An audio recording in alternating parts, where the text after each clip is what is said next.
Sahabat Indonesia, rintangan memberikan kepada kita pilihan untuk berhenti atau kita tetap maju melangkah sampai ke tujuan. Pribadi yang unstoppable tidak akan pernah bisa dihentikan oleh rintangan, tetapi justru ia akan menjadikan rintangan itu sebagai batu loncatan untuk meraih kemenangan. Tetapi sebelum kita lanjutkan, bagi yang belum subscribe, silahkan subscribe dan bunyikan juga loncengnya. Dan bagi kita semua, silahkan tekan tombol like. Kiranya Tuhan memberkati ritual kita ini. Pribadi yang unstoppable akan melakukan 3 tindakan ini. Yang pertama, lepaskan semua ego atau keakuan. Suatu konsep diri yang belum pas, yang masih harus dikembangkan, dan membiarkan dirinya seperti gelas yang kosong di hadapan Tuhan untuk diisi dengan kekuatannya dan hikmatnya. Itulah yang dilakukan oleh Yosua.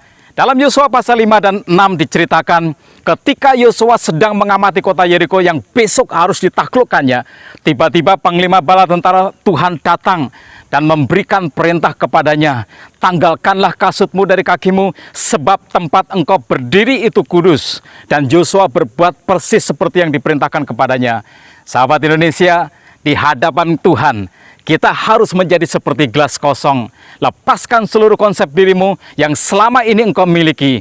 Biarkan Tuhan mengisimu dengan segala hikmat, kekuatan, dan hadiratnya. Tanggalkan semua yang masih salah, seperti yang dilakukan Yosua dengan menanggalkan kasut dari kakinya. Dan biarkan Tuhan mengambil alih pimpinan dalam hidupmu dan dalam perjuanganmu.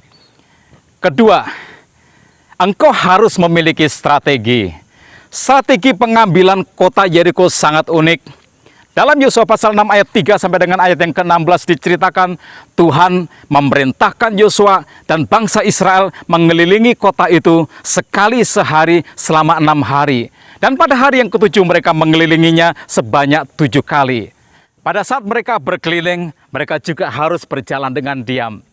Mengapa strateginya harus seperti ini? Biarlah itu menjadi rahasia ilahi. Tetapi peribahasa ini benar, singa disegani karena dia diam, sedang anjing dijadikan mainan karena dia menggonggong. Kerjasama juga menjadi bagian dari sebuah strategi. Prajurit berjalan paling depan, 7 imam di belakangnya, disusul dengan tabut perjanjian, dan yang paling terakhir adalah rakyat.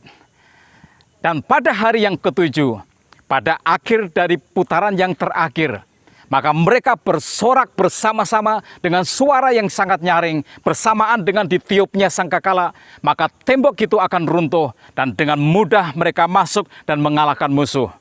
Sahabat Indonesia, strategi adalah suatu keharusan dalam perjuangan, karena dengannya engkau dapat mengantisipasi halangan dan mengoptimalkan kemenangan. Karena itu engkau harus bekerja sama, karena bekerja sama membangun kekuatan, membangun kesatuan dan kekuatan moral yang tidak dapat dikalahkan. Kerjasama akan melipat gandakan kemenanganmu. Ketiga, optimislah.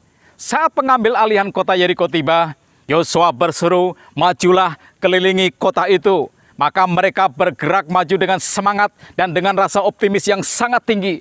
Begitu juga ketika Yosua berkata, "Bersoraklah, sebab Tuhan telah menyerahkan kota ini kepadamu." Maka bersoraklah mereka dengan suara yang sangat keras, dan sesuatu yang ajaib terjadi. Benteng itu runtuh, mereka bergerak maju dan menyerbu. Mereka mengalahkan semua musuh dan mengambil alih kota itu dengan sangat cepat. Sahabat Indonesia, optimisme menghancurkan tembok penghalang, menghancurkan tembok keraguan dan kebimbangan. Optimisme menciptakan keyakinan bahwa rintangan bukanlah kesulitan, melainkan peluang dan batu loncatan untuk kita meraih kemenangan. Sahabat Indonesia, ciptakan keajaibanmu dengan optimisme yang ada di dadamu. Ingat ini, engkau tidak sendirian berjuang, Tuhan ada bersamamu.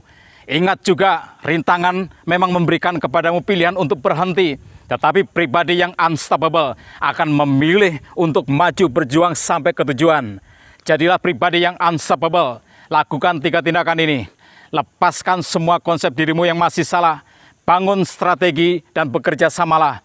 Bersikap optimislah, sebab Tuhan memberkati orang yang optimis.